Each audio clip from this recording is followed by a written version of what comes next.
ओम शांति। 25 नवंबर 2020 की मुरली है। बाबा ने कहा, मीठे बच्चे, ऊंच से ऊंच पद पाना है तो याद की यात्रा में मस्त रहो। यही है रूहानी फांसी।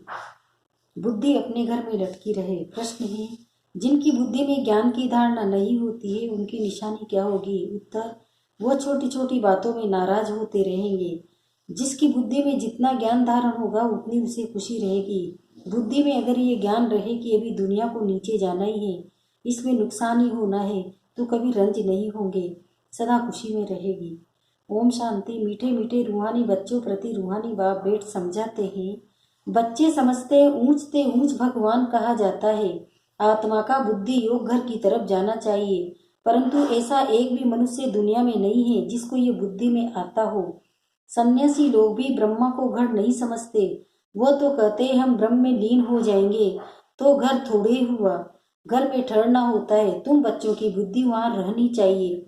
जैसे कोई फांसी पर चढ़ता है ना, तुम अब रूहानी फांसी पर चढ़े हो, अंदर में है। हमको ऊंच से ऊंच बाप आकर ऊंच से ऊंच घर ले चलते हैं। अब हमको घर जाना है। ऊंच से ऊंच बाबा हमको फिर ऊंच से ऊंच पद प्राप्त कराते हैं। रावण राज्य में सब नीच है, वो ऊंच है, ये नीच है। उनको ऊंच का पता नहीं है। ऊंच वालों को भी नीच का पता नहीं रहता। अभी तुम समझते हो ऊंच से ऊंच एक भगवान को ही कहा जाता है। बुद्धि ऊपर में चली जाती है। वह है ही परम धाम में रहने वाला। ये कोई भी नहीं समझते। हम आत्माएं भी वहाँ की रहने वाली है। यहाँ आते ही सिर्फ पाठ बजाने, ये कोई के ख्याल में नहीं रहता। अपने ही धंधे दूर में लगे रहते हैं। अब बाप समझाते हैं, ऊंच से ऊंच तब बनेंगे जब याद की यात्रा में मस्त रहेंगे। याद से ही ऊंच पद पाना है। नॉलेज तो सिखलाई जाती है, वो भूलने की नहीं है। छोटे बच्चे भी वर्णन करेंगे, बाकी योग की बात को बच्चे नहीं समझेंगे। बहुत बच्चे हैं जो याद की यात्रा पूरी रीति समझते नहीं हैं। हम कितना ऊंच से ऊंच जाते हैं। मूल वतन, सूक्ष्म वतन, स्थूल वतन, 5 तत्व यहाँ हैं। सूक्ष्म वतन मूल वतन में ये नहीं होते। यह नॉलेज बाप ही देते हैं, इसलिए उनको ज्ञान का सागर कहा जाता है। मनुष्य समझते हैं बहुत शास्त्र आदि पढ़ना ही ज्ञान है। कितना पैसा कमाते हैं, शास्त्र पढ़ने वालों को कितना मान मिलता है। परंतु अब तुम समझते हो इसमें कोई ऊंचाई तो है नहीं। ऊंच से ऊंच तो है ही एक भगवान। उनके द्वारा हम ऊंच से ऊंच स्वर्ग में राज्य करने वाले बनते हैं। स्वर्ग क्या है, नर्क क्या है, 84 का चक्र कैसे फिरता है, ये सिवाय तुम्हारी सृष्टि में कोई भी नहीं जानते हैं। कह देते हैं ये सब है कल्पना। ऐसे के लिए समझना है, यह हमारे कुल का नहीं। दिल शिकस्त नहीं होना चाहिए, समझा जाता है। इनका पाठ नहीं तो कुछ भी समझ नहीं सकेंगे। अभी तुम बच्चों का सिर बहुत ऊंच है। जब तुम ऊंच दुनिया में होंगे तो नीच दुनिया को नहीं जानेंगे। नीच दुनिया वाले फिर ऊंच दुनिया को नहीं जानते। उनको कहा ही जाता है स्वर्ग। विलायत वाले बस स्वर्ग में जाते नहीं हैं, फिर भी नाम तो लेते हैं, हे बिन पेरेडाइज था। मुसलमान लोग भी बहिष्ठ कहते हैं, परंतु ये किसी को पता नहीं है कि वहाँ कैसे जाना होता है। अभी तुमको कितनी समझ मिलती है। ऊंच से ऊंच बाप कितनी नॉलेज देते हैं। ये ड्रामा कैसा वंडरफुल बना हुआ है। जो ड्रामा के राज को नहीं जानते वो कल्पना कह देते हैं। तुम बच्चे जानते हो ये तो है ही पतित दुनिया, इसलिए चिल्लाते हैं पतित पावन, आकर हमको पावन बनाओ। बाप कहते हैं हर 5000 वर्ष बाद हिस्ट्री रिपीट होती है। पुरानी दुनिया से नई बनती है, इसलिए मुझे आना पड़ता है। कल्प कल्प आकर तुम बच्चों को ऊंच से ऊंच बनाता हूँ। पावन को ऊंच और पतित को नीच कहा जाता है। यही दुनिया नई पावन थी, अभी तो पतित है। ये बातें तुम्हारे में भी नंबर वाले जो समझते हैं। जिनकी बुद्धि में ये बातें रहती हैं वो सदा खुश रहते हैं। बुद्धि में नहीं है तो कोई ने कुछ कहा, कुछ नुकसान हुआ तो रंज हो जाते हैं। बाबा कहते हैं अब इस नीच दुनिया का अंत आना है। ये है पुरानी दुनिया। मनुष्य कितना नीच बन जाते हैं, परंतु ये कोई समझते थोड़े ही है कि हम नीच है। भक्त लोग हमेशा सिर झुकाते हैं। नीच के आगे सिर झुकाना थोड़े ही होता है, पवित्र के आगे सिर झुकाना होता है। सत्य में कभी ऐसा नहीं होता। भक्त लोग ही ऐसा करते हैं। बाप तो ऐसा नहीं कहते सिर झुकाकर चलो, नहीं। ये तो पढ़ाई है। गॉड फादरली यूनिवर्सिटी में तुम पढ़ रहे हो तो कितना नशा रहना चाहिए। ऐसे नहीं सिर्फ यूनिवर्सिटी में नशा रहे, घर में उतर जाए। घर में नशा रहना चाहिए। यहाँ तो तुम बच्चे जानते हो, शिव बाबा हमको पढ़ाते हैं। यह तो कहते हैं कि मैं थोड़ी ज्ञान सागर हूँ। यह बाबा भी ज्ञान का सागर नहीं है। सागर से नदी निकलती है ना। सागर तो एक है, ब्रह्मपुत्रा सबसे बड़ी नदी है। बहुत बड़े स्टीमर्स आते हैं, नदियों को बाहर भी बहुत है। पतित पावनी गंगा ये सिर्फ यहाँ ही कहते हैं, बाद में कोई भी नदी को ऐसे नहीं कहेंगे। पतित पावनी नदी है, फिर तो गुरु की कोई दरकार नहीं। नदियों में तालाब में कितना भटकते हैं, कहाँ तो तालाब ऐसे गंदे होते हैं, बात मत पूछो। उसकी मिट्टी उड़ाकर रगड़ते रहते हैं। अब बुद्धि में आया है ये सब नीचे उतरने के रास्ते हैं। वो लोग कितना प्रेम से जाते हैं। अब तुम समझते हो कि इस ज्ञान से हमारी आंखें खुल गई। तुम्हारी ज्ञान की तीसरी आंख खुली है। आत्मा को तीसरा नेत्र मिलता है, इसलिए त्रिकालदर्शी कहते हैं। तीनों कालों का ज्ञान आत्मा में आता है। आत्मा तो बिंदी है, उसमें नेत्र कैसे होगा, ये सब समझने की बातें हैं। ज्ञान के तीसरे नेत्र से तुम त्रिकालदर्शी त्रिलोकीनाथ बनते हो, नास्तिक से आस्तिक बन जाते हो। आगे तुम रचिता और रचना के आदि मध्य अंत को नहीं जानते थे। अभी बाप द्वारा रचना के आदि मध्य अंत को जानने से तुमको वर्षा मिल रहा है। ये नॉलेज है ना, हिस्ट्री ज्योग्राफी भी है, हिसाब किताब भी है ना। अच्छा तीखा बच्चा हो तो हिसाब किताब करे, हम कितने जन्म लेते हैं इस हिसाब से, और धर्म वालों के कितने जन्म होंगे। परंतु बाप कहते हैं इन सब बातों में जास्ती माथा मारने की दरकार नहीं है, टाइम वेस्ट हो जाएगा। यहाँ तो सब भूलना है, ये सुनाने की दरकार नहीं। तुम तो रचता बाप की पहचान देते हो जिसको कोई जानते नहीं। शिव बाबा भारत में ही आते हैं, जरूर कुछ करके जाते हैं, तब तो जयंती मनाते हैं ना। गांधी अथवा कोई साधु आदि होकर गए हैं, उन्होंने स्टैम्प बनाते रहते हैं, फैमिली प्लानिंग की स्टैम्प बनाते हैं। अभी तुमको तो नशा है। हम तो पांडव गवर्नमेंट है, आलमाइटी बाबा की गवर्नमेंट है। तुम्हारा ये कोर्ट ऑफ आमर्स है, और कोई इस कोर्ट ऑफ आमर्स को जानते ही नहीं। तुम समझते हो कि विनाशकाली प्रीत बुद्धि हमारी है। बाप को हम बहुत याद करते हैं, बाप को याद करते करते प्रेम के आंसू आ जाते हैं।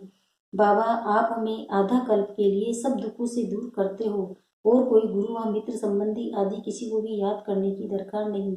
एक बाप को ही याद करो। सवेरे का टाइम बहुत अच्छा है। बाबा आपकी तो बड़ी कमाल है, हर 5,000 वर्ष बाद हमें आप जगाते हो। अब सभी मनुष्य मात्र कुंभकर्ण की आसुरी नींद में सोए हुए हैं, अर्थात अज्ञान अंधेरे में है। अभी तुम समझते हो भारत का प्राचीन युग तो है यही है।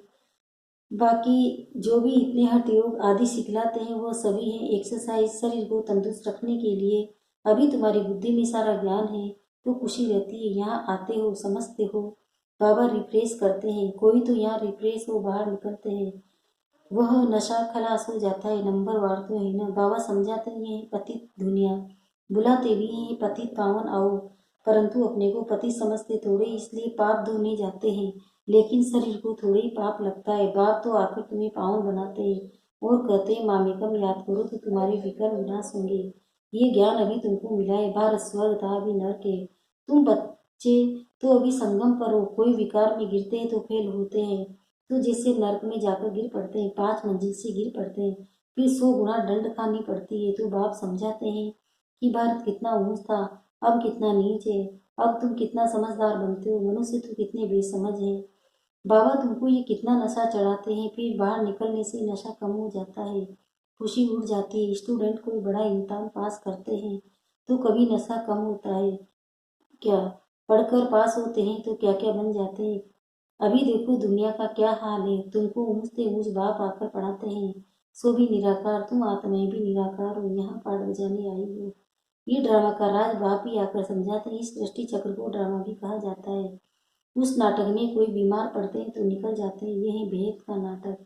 यथार्थ रीति तुम बच्चों की बुद्धि में है, तुम जानते हो ये। हम यहाँ पाठ बजाने के लिए आते हैं, हम बेहद के एक्टर्स हैं, यहाँ शरीर लेकर पाठ बजाते हैं। बाबा आया हुआ है, ये सब बुद्धि में होना चाहिए। बेहद का ड्रामा कितना बुद्धि में रहना चाहिए।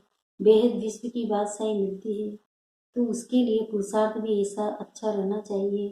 ग्रस्त व्यवहार में भी बल रहो, परंतु पवित्र बनो। विलायत में ऐसे बहुत है, जब बूढ़े होते हैं तो फिर कंपेनियन के लिए शादी करते हैं, संभालने के लिए, फिर विल करते हैं। कुछ उनको, कुछ चिरेटी को विकार की बात नहीं रहती है। आशिक मासूम भी विकार के लिए पूरा नहीं होते हैं। जिस्म का सिर्फ प्यार रहता है। तुम वो रूहानी आशिक एक मासूक को याद करते हो। सब आशिक का एक मासूक है, सभी एक दो को याद करते हैं। वो कितना शोभने के आत्मा गोरी है ना, वह है एवर गोरा। तुम तो सांवरे बन गए हो, तुमको ये सांवरे से गोरा बनाते हैं। ये तुम जानते हो कि बाप हमें गोरा बनाते हैं। यहाँ बहुत है जो पता नहीं किस किस ख्यालात में बैठे रहते हैं।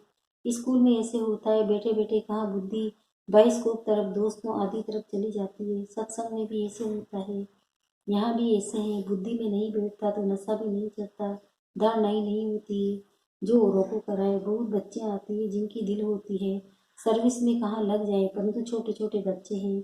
बाबा कहते हैं बच्चों को संभालने के लिए कोई माई को रख दो, ये तो बहुतों का कल्याण करेंगे। होशियार हैं तो क्यों नहीं रूहानी सर्विस में लग जाए।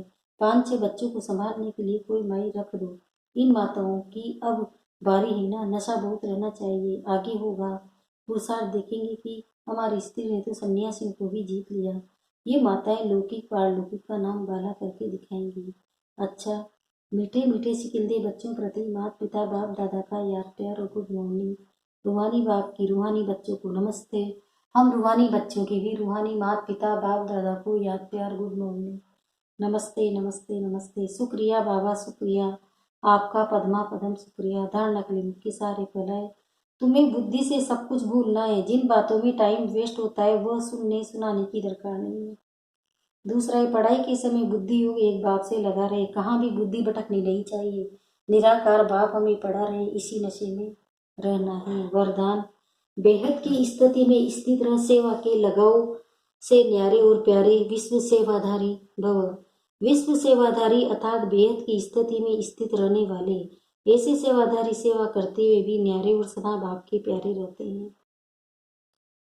सेवा के लगाव में नहीं आते, क्योंकि सेवा का लगाव भी सोने की जंजीर है।